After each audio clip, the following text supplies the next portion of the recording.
All right, welcome to the Side Action, episode 1 of season 6. My name is Jim Weglars, aka Wegs.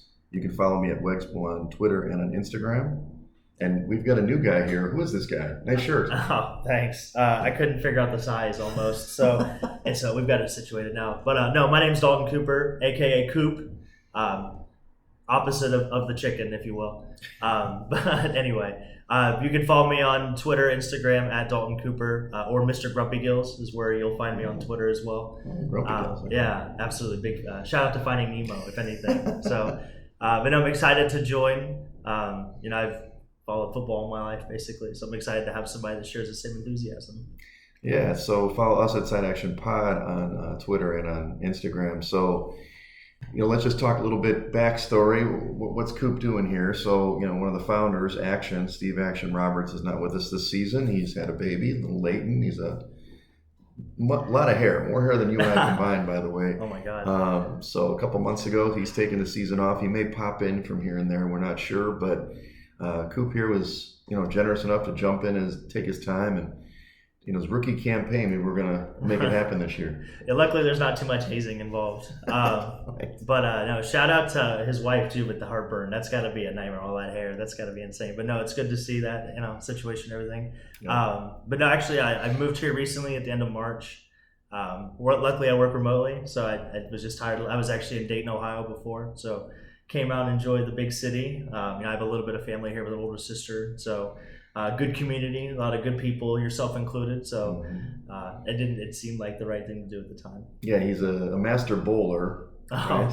Oh, Professional, yeah. pseudo-professional. Oh, okay. And then, so we know each other because of the volleyball community, which is extensive here in Chicago. And so, yeah, Steph is your sis. So, kudos to Steph, too, to bringing you in and making things happen. Yeah, absolutely. It's I'm sure more people will get to know the story as we go along, but it's definitely a fun one. So the summer so far, it's the end of summer now. You've enjoyed your summer, your first full summer in Chicago, right? yeah, it's been full of volleyball, golf. I like to play a lot of golf whenever I can. A couple tournaments here and there, and like you said, bowling. So that's getting ready to pick up here soon, and a lot of sports, as you can tell. You got to play. You got one of our characters on the podcast is Art Primetime Murphy. You got to play a little golf at his club, right? Oh God, yes. Art's a good guy. First of all, I don't think I've met a nicer human being for sure. Yeah, most generous man in the world. Right? Oh man, he'd give you the shirt off his back, I'm pretty sure. But no, it was great. We got to play Olympia Fields before the BMW Championships about a month prior, so that was cool just to see it on TV, even because it's like, oh man, I haven't been in the fairway. I was in those woods, but it was pretty cool to see that too. I've been in that creek. Right. For sure. And then, so we also played softball together this summer. He was a free swinger. Unfortunately, we dropped it. And everybody is very concerned with the free swinger season. We did not get the back-to-back title, mainly because coach's decision there. So it wasn't Coop's fault. They only got him one at bat in the championship because we had 95 people in the lineup. Nah, if you ask Courtney, she would blame it on me because I'm the new person. So that's okay. Anyway, well, let's go over the season a little bit. We're going to do the same as before. You're just added to the mix. We're going to talk NFL every week for forever, and then we'll switch to college basketball later in the season. Probably about January or so. We'll introduce that. I know you're an NFL fan, and hopefully you're a college basketball fan. Action and I will still be joining and doing the contests out in Circa. He's not going to make the trip. I'm going to be out there next week on the 6th to sign up with our proxy. That's my brother-in-law. Awesome. What a great name. Exactly. The proxy, he'll be ready to go on the 6th. This year we're going to enter both the Pick'em contest and the Survivor contest. So you'll get a little more Survivor content this year than past years. Year over year, and then other than that, we'll just try to win you guys some money. Oh yeah, there's going to be quite a bit of DFS, I'm sure. Okay. I do enjoy some hearty DFS. Yeah, the man likes his fantasy too. So. Well, this is going to be a healthy episode. This is our preview episode for the NFL. We'll go over every division. We'll talk about our picks for the end of the year too. Next week we will do week 1 picks. Now, granted, we're going to record on Thursday night game. We'll see if we can get in before that. But weekly content will be, on the picks of the week. This one is just kind of your intro for the year and, player of the year, stuff like that. Yeah. Absolutely. You ready to go? Oh yeah, I've been itching for weeks. You know me. All right. Well, let's jump into the AFC first, Coop. We'll start with the AFC East.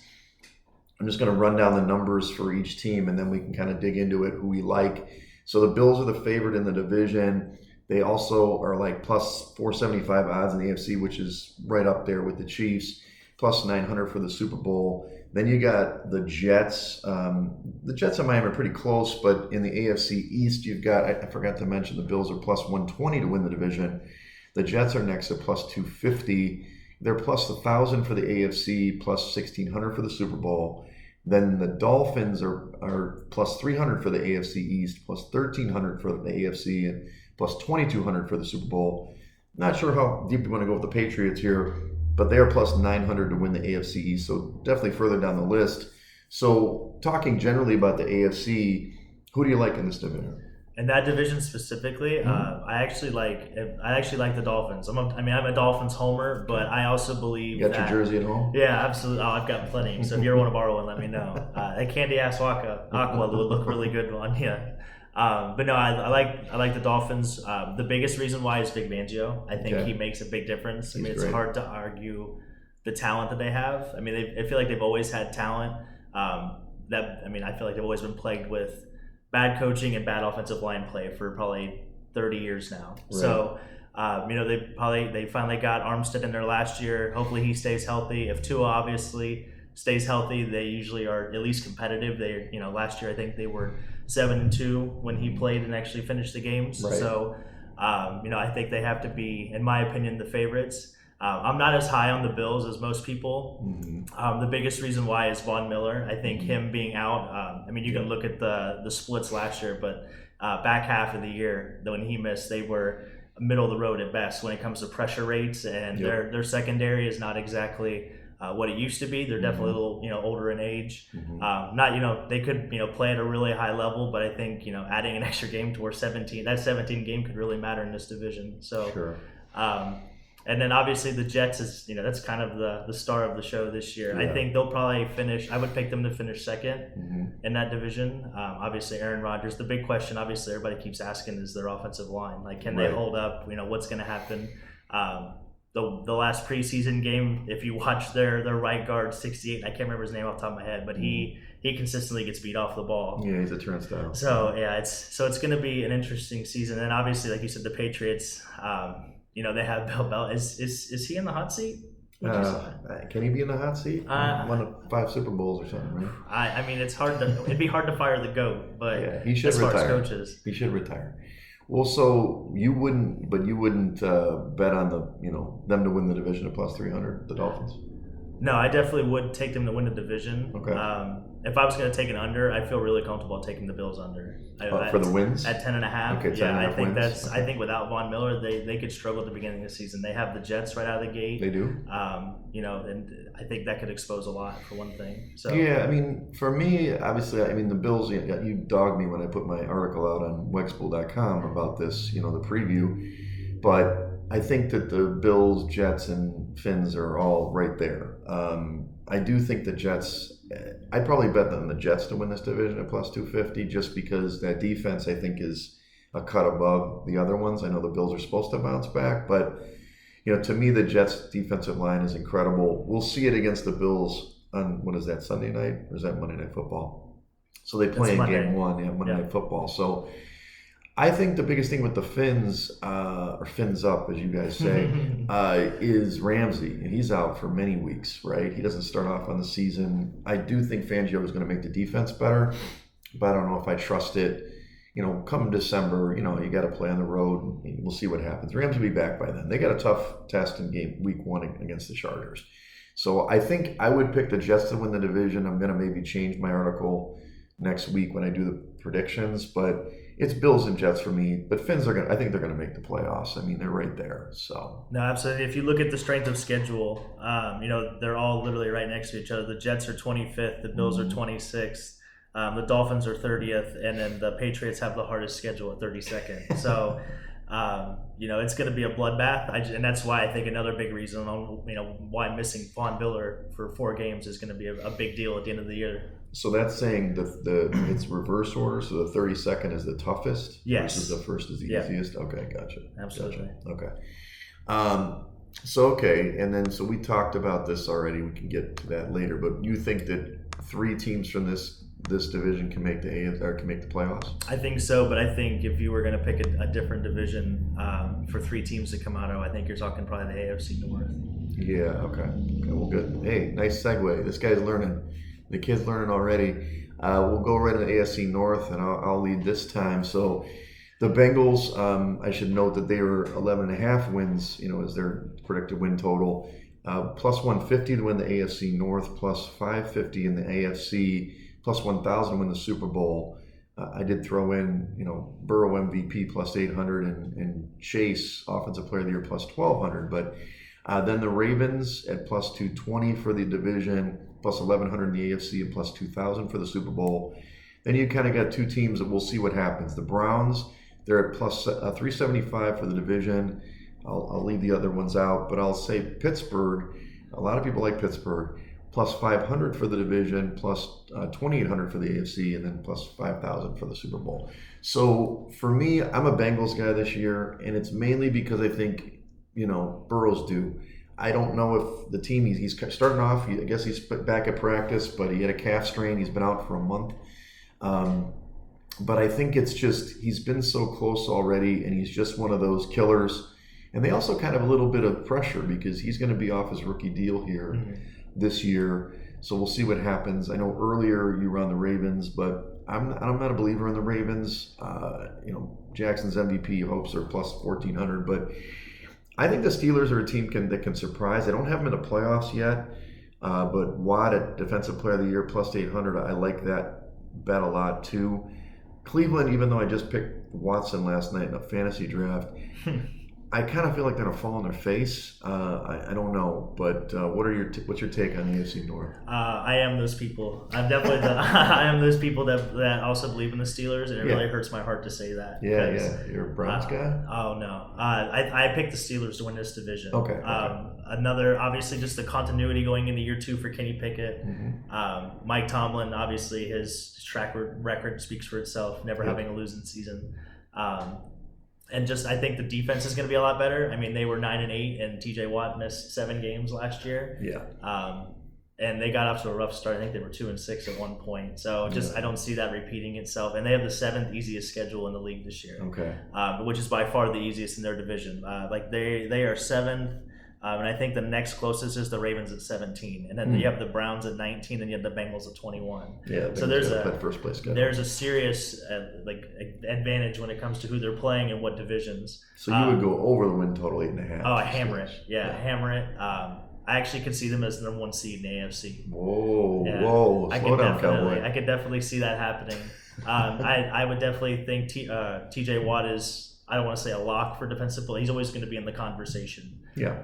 But I do agree with you. I think the Bengals have kind of that underdog to where, they have more continuity. The more you kind of lose, I feel like, a little bit in the NFL, and they've done it 2 or 3 years now, where they almost kind of come closer together than most teams. You see that in Mixon. He gives up more money on the table. Yep. We're going to see what happens with Burrow. That's kind of the big question. Everybody's kind of been like, why hasn't he gotten his contract? And they got Herbert and everybody else getting paid.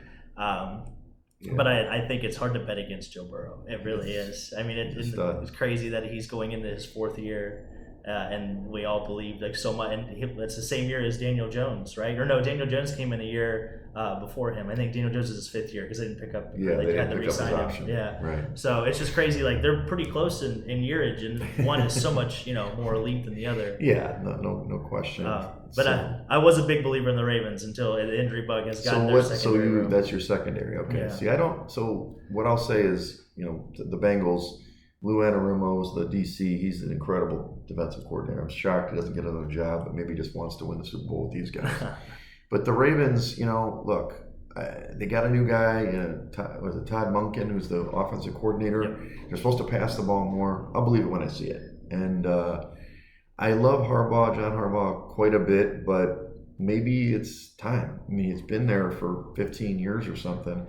him and Tomlin have been in the division forever. So just think that you start losing, you kind of lose the crowd after a while when it's the same voice. And that's where I think, Tomlin, he's had different cast of characters, and this is kind of a come-up story. He's definitely a guy more of an underdog situation. I'm not sure if I would put them to win the division, but I mean, at plus 500, that's a good bet. I do think they'll contend for the playoffs. We'll see what happens with Kenny Pickett. He's kind of he's got a prove it year, even though he's a second year player. I think that they're going to see if he's the guy or not. Not much talk about the Browns, though. I think you should slow down on that John Harbaugh slander.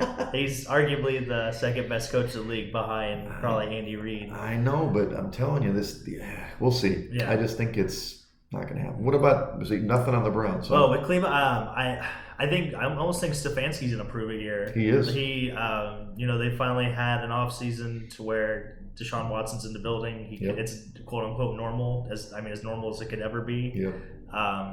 It's just you don't really hear a lot. I mean, Kareem Hunt didn't re-sign; they let him walk, so it's going to be probably a lot of Nick Chubb. So, I'm curious to see if they incorporate Deshaun Watson's legs or not, because I think that's what really helped separate him in Houston. Yeah. Obviously, he was a completely different quarterback then. He was top 5 in the league at that point. He had a lot of rushing yards last year, but he couldn't hit anybody. Right. So Murray Cooper's there, then Peoples-Jones and Njoku. We'll see. I don't think they're that great in this division, and the defense has underperformed for years.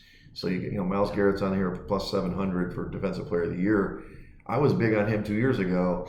I still think he's a stud, but it doesn't hold up on the back end. And they've got teams like these teams. You got the Ravens will run on them, and the Bengals will pass on them. Can they stop? And the Steelers will just kind of grind them. But we'll see what happens. So you have the Bengals and Steelers coming out, and the Ravens not making the playoffs now? No, I see them as a borderline. I think the Ravens are probably the odd man. I would see you got 10 teams in the playoffs here? No, just 7. Don't worry, just 7.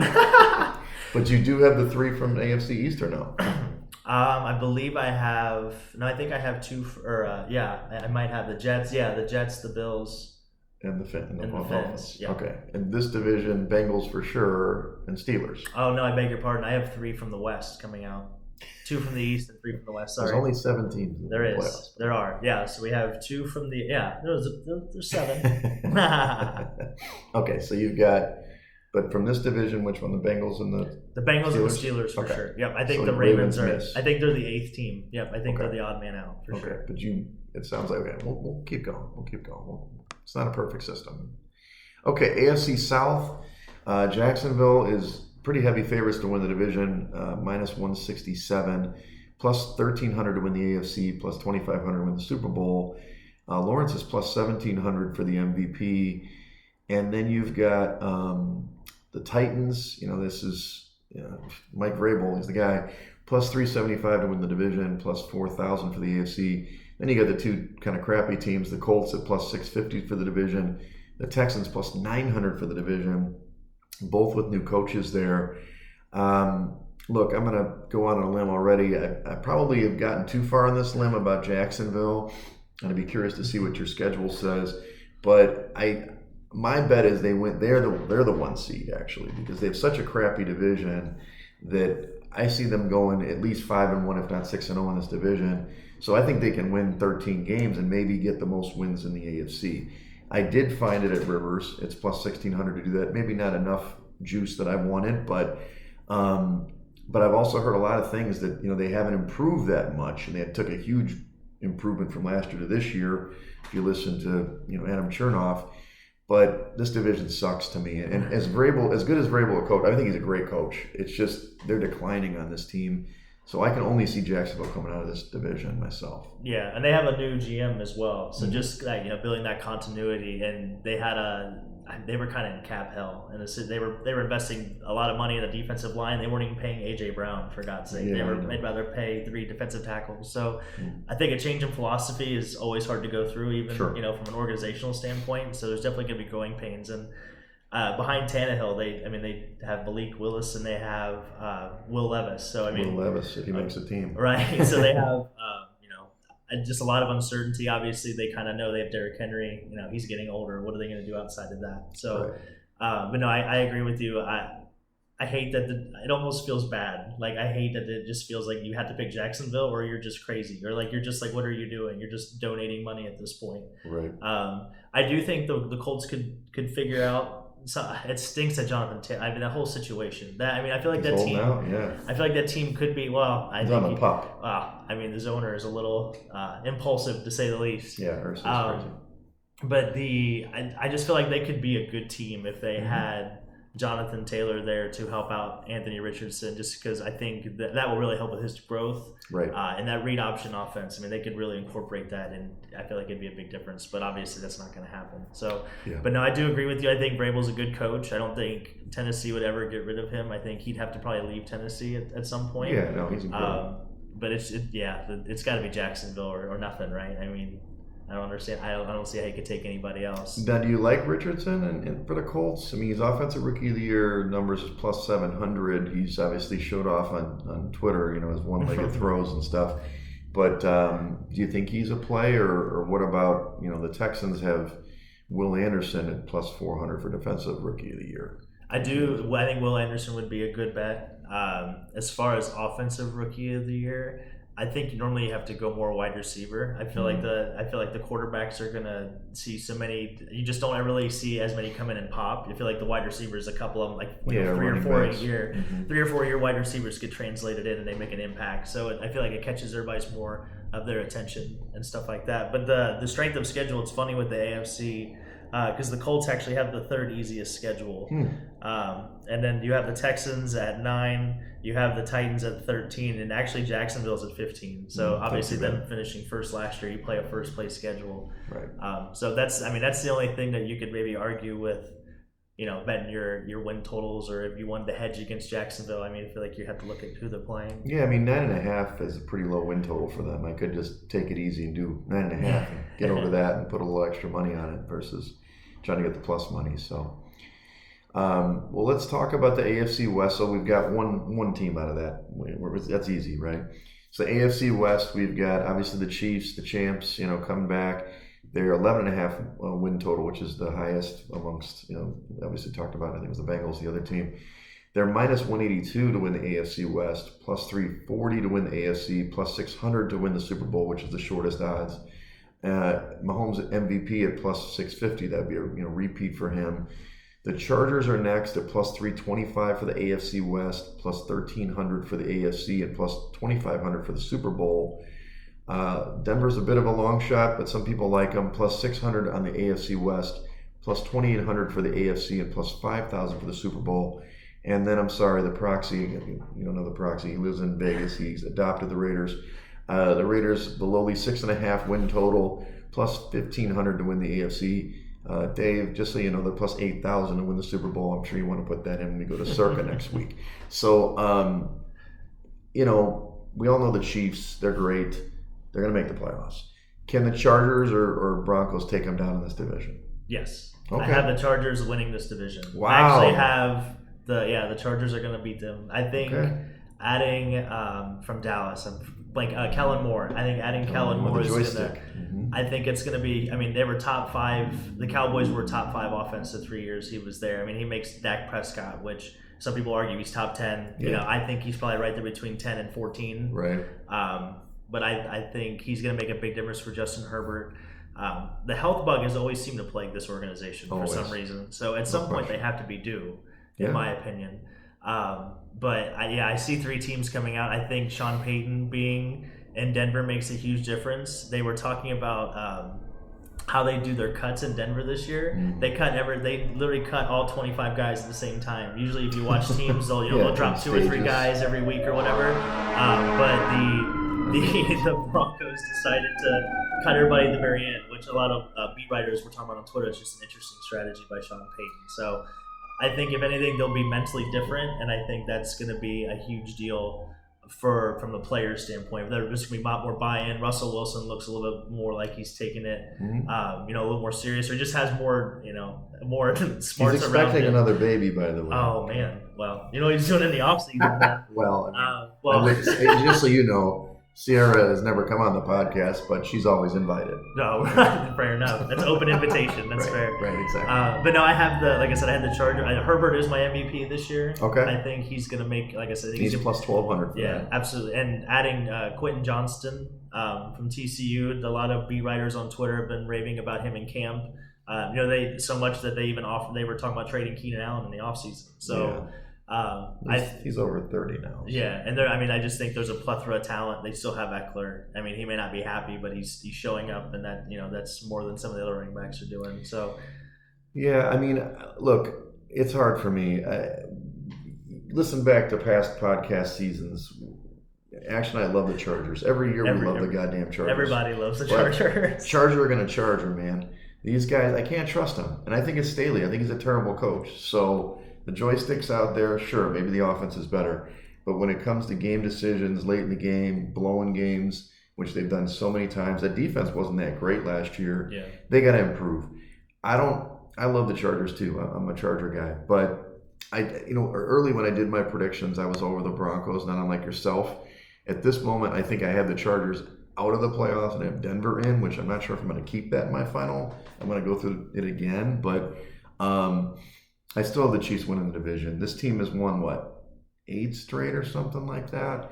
I don't see that changing unless there's... Now, we didn't talk about the holdout for Chris Jones for the Chiefs.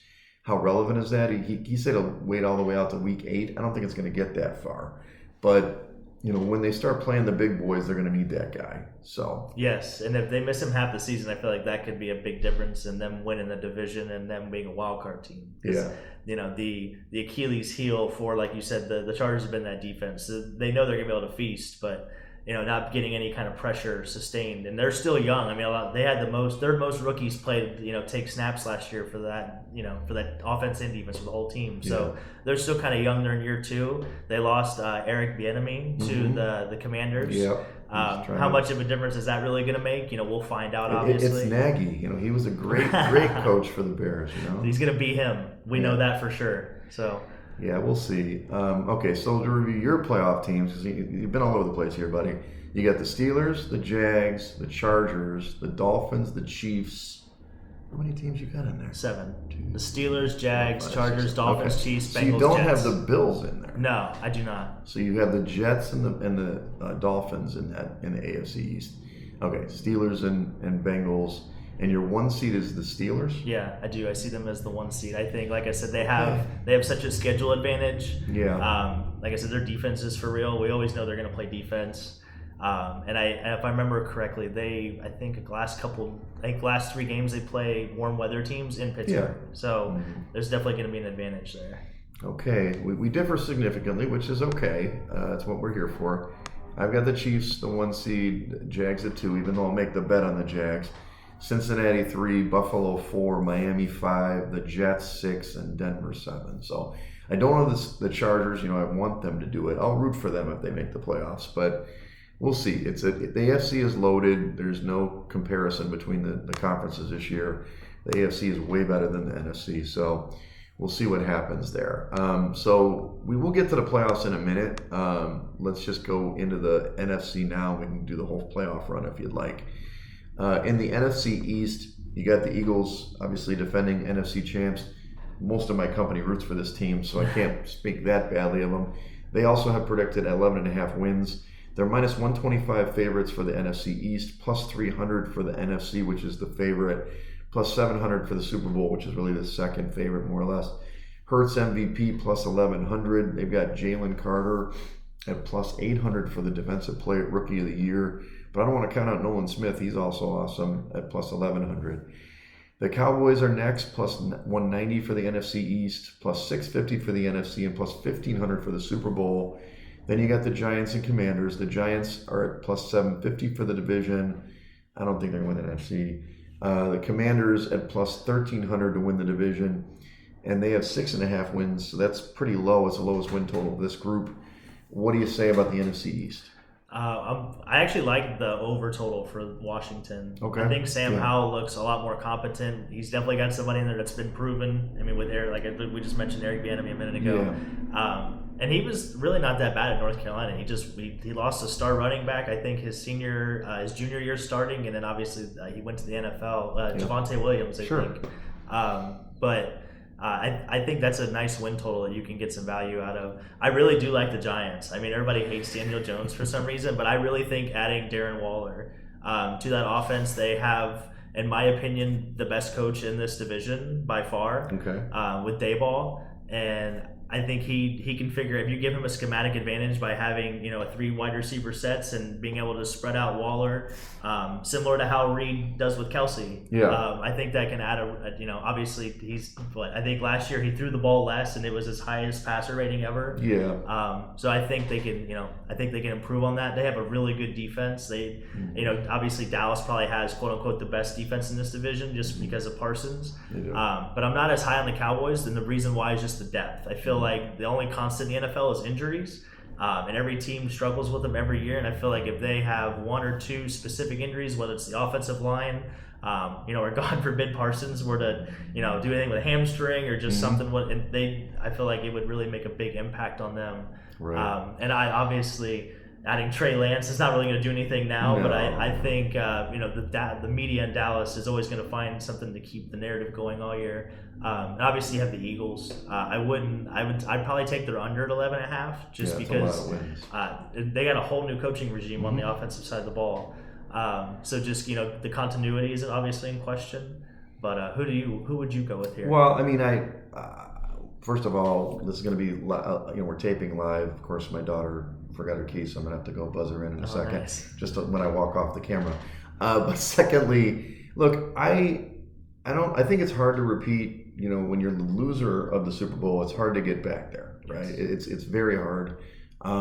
You've seen it time and time again, even though the Bengals were like really close to making it last year.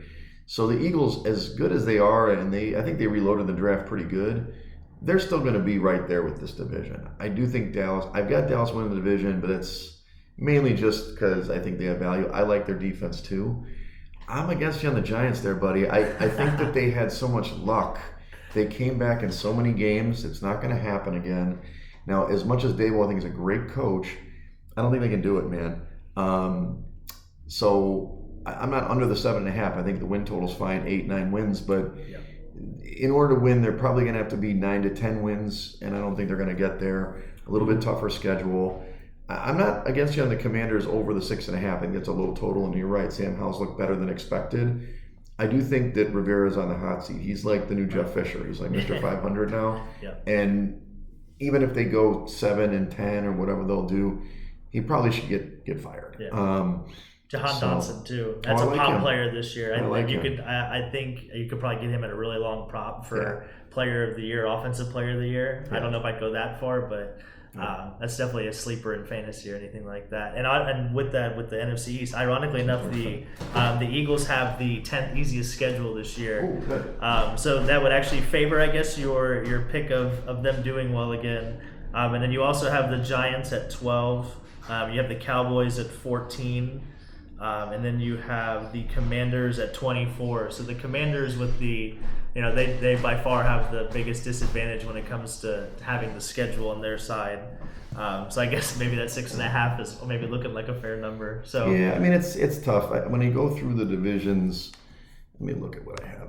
I still got to do the whole season again, but Washington, I got 3 wins. I'm probably a little harsh on them because that was before I thought Howell was going to be terrible.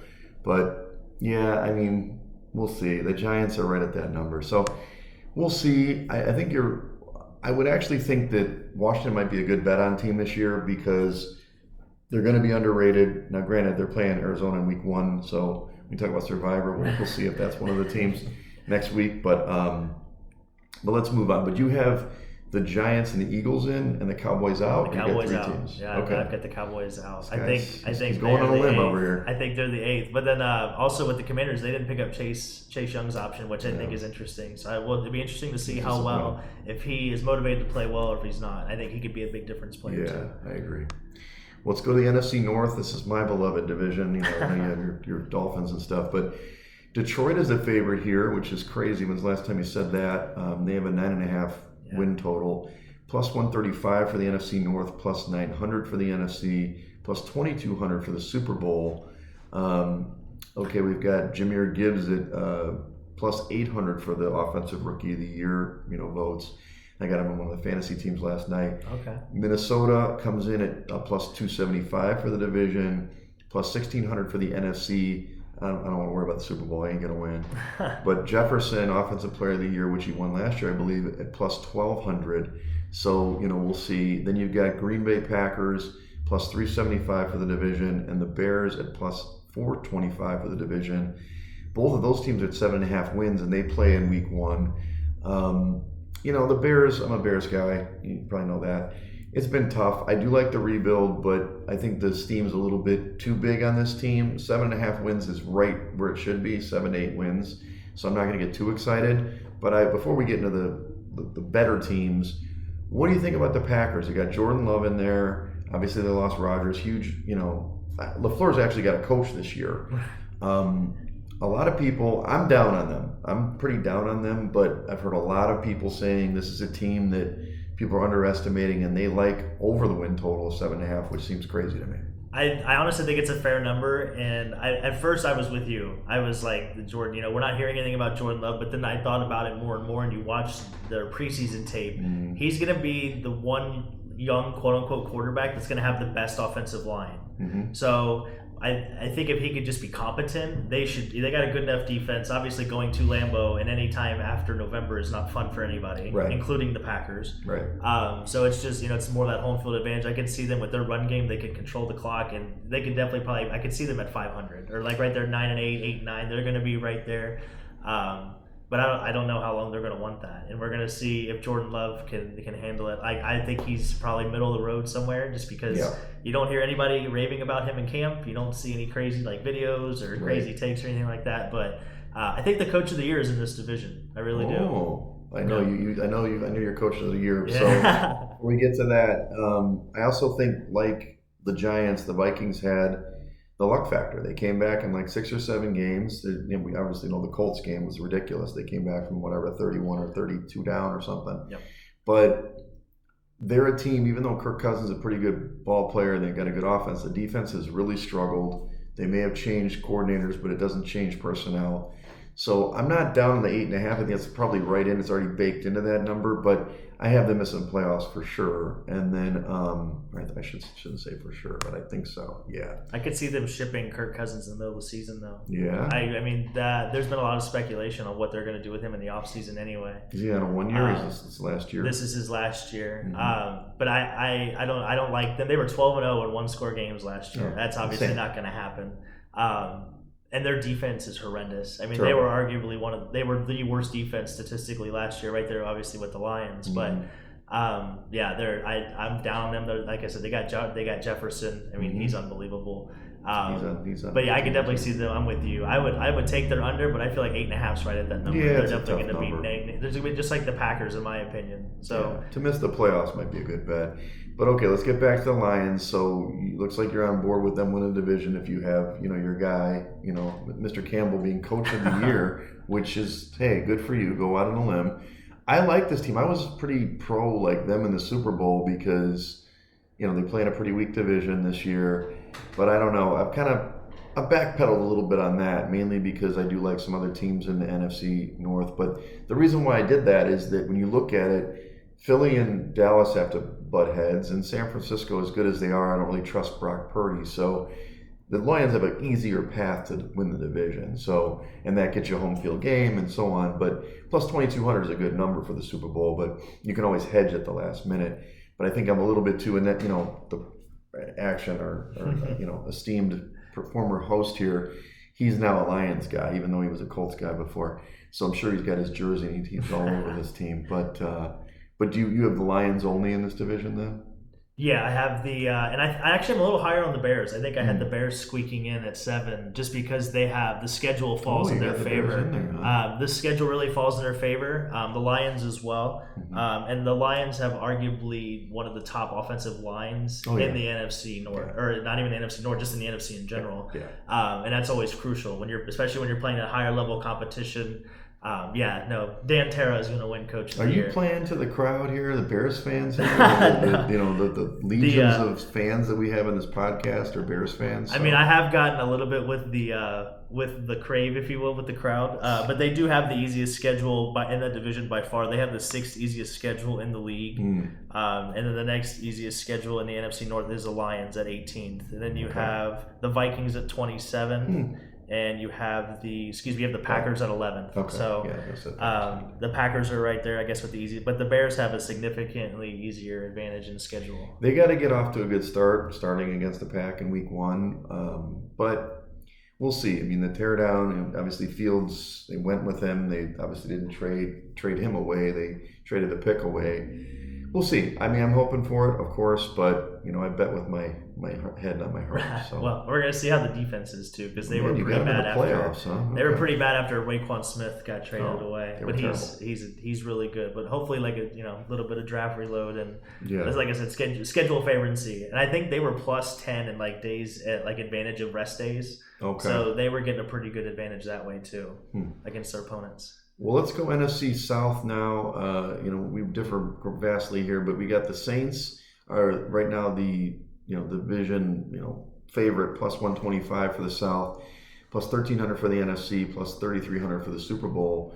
My darling Falcons, who are getting some buzz, plus 200 for the NFC South, plus 2,200 for the NFC. Super Bowl is probably not in the cards there. They've got Bijan Robinson, Offensive Rookie of the Year. He's the short favorite at plus 300. Then you got the two teams that, we'll see what happens. The Panthers, 7.5 wins, plus 400 in the division. Tampa, 6.5 wins, plus 800 in the division. So, I don't know. You got Bryce Young, who's, Offensive Rookie of the Year, plus 450. I mean, I've heard he's doing okay, but, it's going to be a rough year for him, I think. And Tampa, I mean, the legend of Baker Mayfield continues, but that team's going to be bad. So I don't want to throw them out completely unless you have some feelings on that. I'd go under the Bucks total, actually. Carolina, it's probably under that too, but they're right in that middle range, 6 or 7 wins. What do you think about those two teams before we go with the favorites? I'm a little higher on the Bucks. I think that wide receiver core is really, their defense is already good. They've got they've got old guys. But they're experienced. I feel like they can teach people. Defense, I feel like they keep up quicker than offense. It's much easier to teach defense when it goes through training camp and getting those players up to speed than it is teaching offense. And I feel like a lot of other people, I'm sure, have actually played the game, might back that up. But I think that transition is going to be in their favor. Obviously, having Baker Mayfield, I think at least gives them, stability to say the least. If they can keep him upright, he threw 27 touchdowns his rookie year for Cleveland. Which is basically what Tampa of the North, I would say. So they got a Super Bowl though. They do have a Super Bowl. They have the 23rd hardest schedule, so obviously that's not in their favor. But they do play in a really bad division. I can see them beating every team other than the Saints. Both, maybe split with the Saints. If they do that, then they could squeak into the playoffs. But you had to be high on them. So what's your? And I know we'll talk about this later, but what is your fascination with the Saints here? Why do you think they're going to be so good? Well, first they have the second easiest schedule. Because their division stinks. Yeah, absolutely. And the last 5 games of the season, they're playing in a dome, whether it's on the road or at home. That helps. So I think that's going to be a huge advantage for them. My biggest question mark with them, honestly, is Dennis Allen. Can he actually coach? Well, we're going to find out if he can or can't coach. Some people would argue quarterback play hinders that quite a bit because their defenses have always been great, and he's known for his defensive prowess. So at least he can coach his side of the ball. It seems to at least work that way. But I think Derek Carr he could be your comeback player of the year. I think that's also the Proxy's favorite quarterback. Yeah, I get the Raiders, right? That loyalty. Right. But no, absolutely. I think I'm really big on him. They're going to play in a dome, like I said, almost half the season in a row consecutively. And they're going to get Alvin Kamara back too, 3 games in, so he should be nice and fresh. Michael Thomas. He's the ghost of Michael Thomas is back. But when he's on the field, he produces. Even in the 3 games he had last year, I think he had 4 touchdowns. So, when he's on the field, he does produce, even though he may have a poor attitude or whatever the case may be. But no, Jimmy Graham is back. Come on, how could you not be excited about that? If this was like 6 years ago, I'd be excited about this team. Look, I got them in the playoffs currently. I'm going to redo my pick by pick by next week.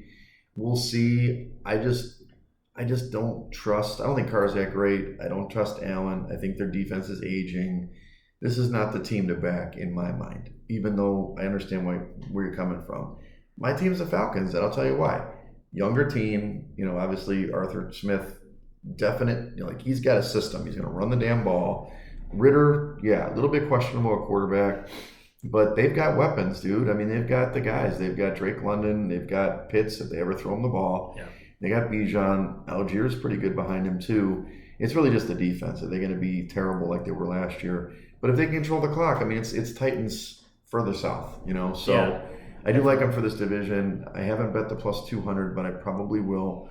I don't think I go much further than that because I think they're going to get outclassed in the rest of it. But because you have the Saints pretty high in the. I do. I have them as the number 1 seed. Yeah, I see them. That's a lot, buddy. I think their home field advantage is also a big deal. I think outside of Arrowhead, they have probably the best home field. Maybe Seattle is up there, obviously. Yeah. But no, I think there's a lot to prove in that. And I think in that locker room, I think as an organization, I feel like they have a lot to prove, and they kind of quote unquote went all in the New Orleans sense, like.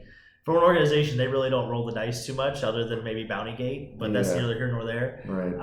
But it feels like they're due as an organization. They've been kind of down. They were due, but they had a great quarterback. Derek Carr is not a great quarterback. From a statistics standpoint, I would disagree. I feel like he's much more competent than what you give him credit for.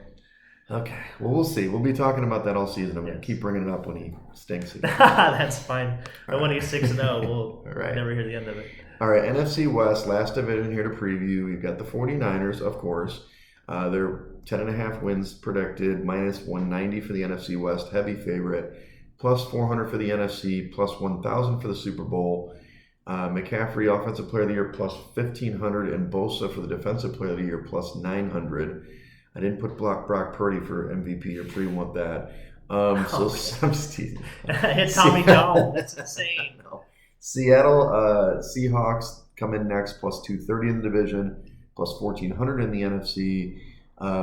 Jackson Smith and Jigba, who's a little bit banged up, is plus 1,100 for the rookie Offensive Player of the Year for the rookie. The Rams come in at plus 1,000 for the NFC West. I don't even want to talk about the rest. And Arizona, 4.5 wins, plus 2,500 for the NFC West. Do you read that carefully? That's the worst division odds of anybody we've seen all yet so far. Arizona is supposedly in tank mode, which we can talk about that first. Do you think 4.5 wins is maybe it's generous because I think I meant it for 1 or 2. Who's their quarterback? Josh Dobbs, I believe. They haven't named one because it's a competitive advantage. That's remember? Right. Yeah, right. So that's another thing. They got Gannon right as the coach, Jonathan Gannon, I think. So they're a tank job, but how much of a tank job? I mean, do you think that Kyler Murray even plays this year? Or do you think? No. Yeah. I don't. What's the point? I mean, they obviously. It's pretty apparent what they're going to do. There's no point of sweepstakes. There's no point of putting Kyler Murray on the field to risk injury anymore, just because they're hoping. I think if anything, they're hoping to get a first-round pick for Kyler Murray. But is it going to be? So I don't know. It was 2 years. I think it was 3 seasons ago. You had Miami when they were supposed to be tanking. And you remember, this was all a big deal with Flores, right? Yep, this Flores' where he won like 5 games down the stretch, and he beat the win total. I remember betting against them, and it was like 4.5, same thing, and he won his last like 3 or 4 games or something, and he got over the win total. That's the danger in betting the win total here.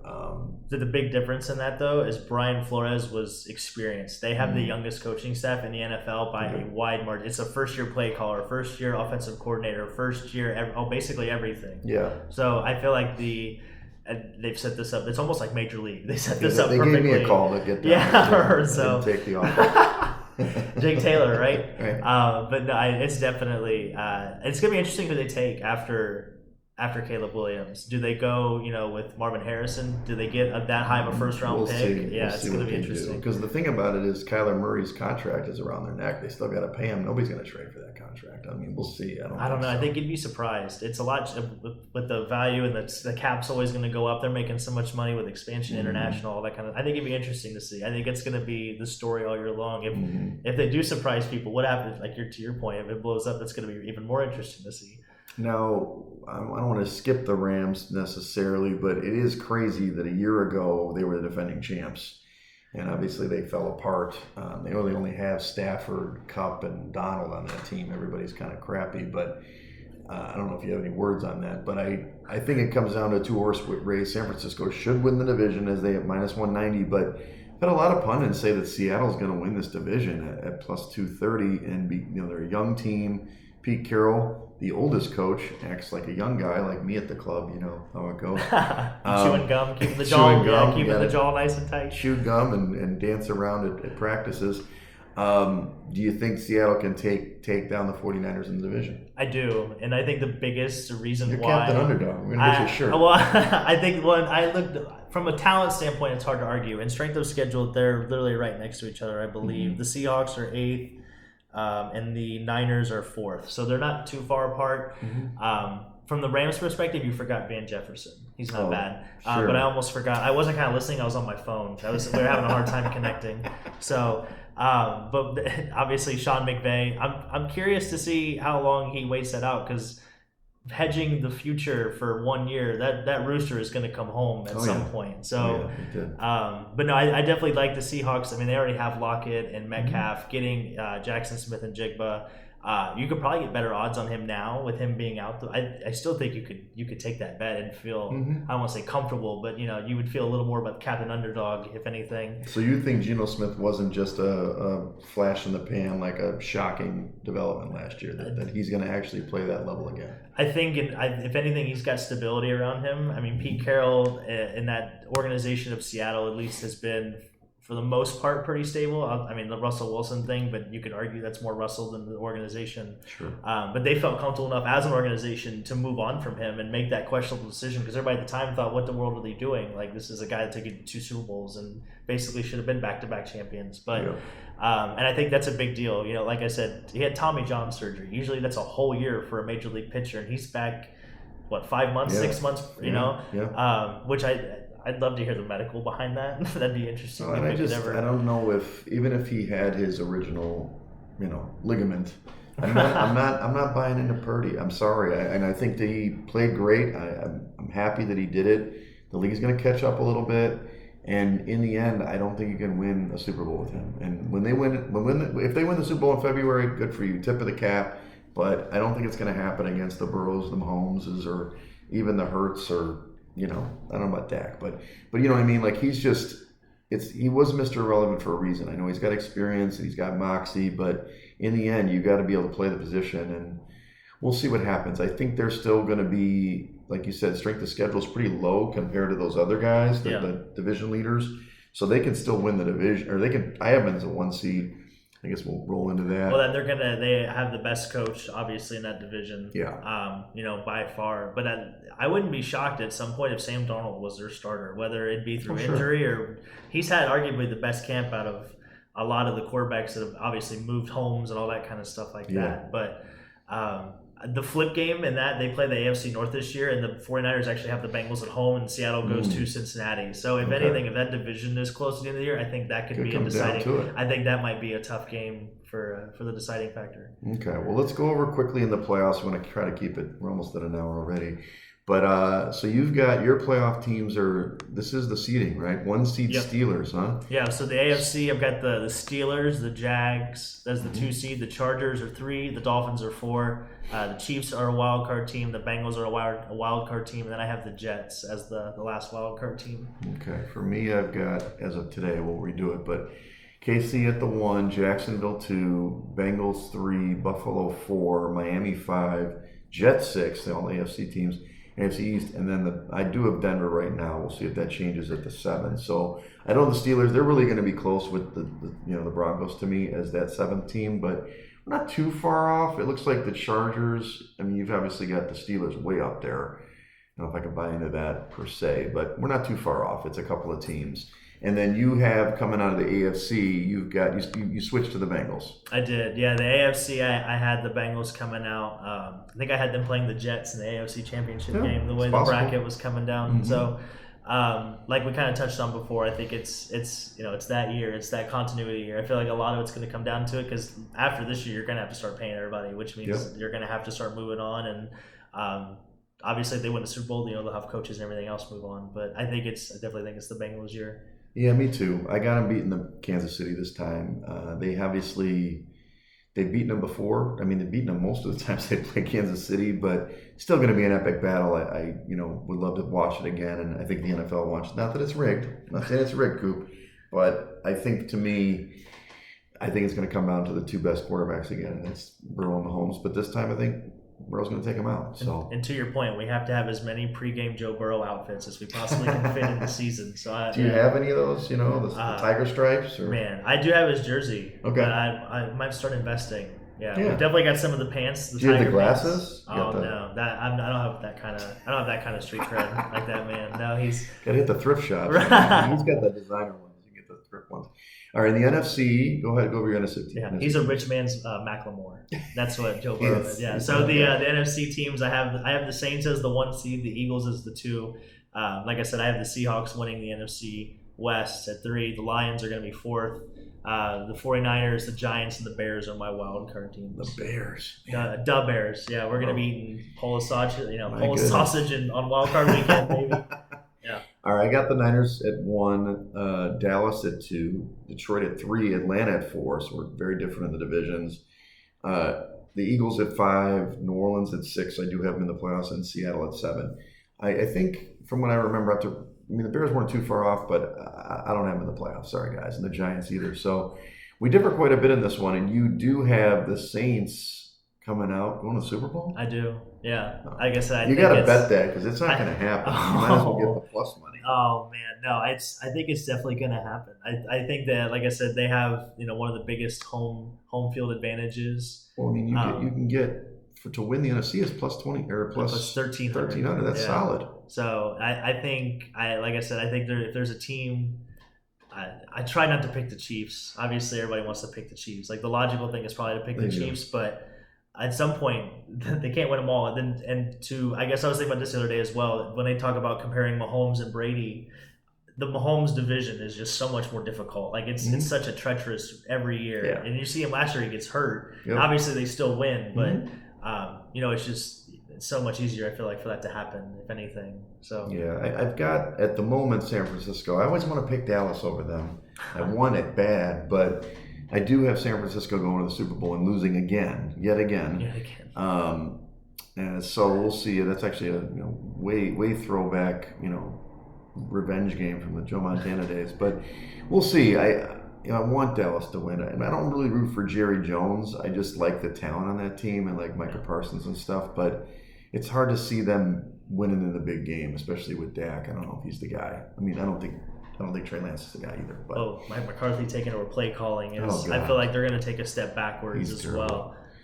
He's the reason why they haven't won a Super Bowl, really. So. Yeah. Well, you have it's kind of ironic, too, because the Bengals, I think last time they were in the Super Bowl, they lost to the 49ers, and that was the last chance they've had since then, obviously since the Rams. But the revenge, like you said, the revenge tour, that'd be something. You've gone over a couple of these picks, but I wanted to, you said Dan Campbell for Coach of the Year, Herbert for MVP, TJ Watt for Defensive Player of the Year. You think Garrett Wilson's going to be Offensive Player of the Year? I think Aaron Rodgers is on his Scorched Earth tour, and I think he's made a lot of comparisons to Devontae Adams, with Garrett Wilson, and everybody's talking about obviously the throw he made in that last preseason game. So, I mean, for the year he had with incompetent quarterback play, to say the least. I mean, putting an All-Pro, putting an All-Pro back there, which I think in a couple of years, I think that's going to be your story. Is comeback player of the year might be Zach Wilson. So maybe like super ultra future, like 2026. Alternate reality, bizarro reality. Okay, sure.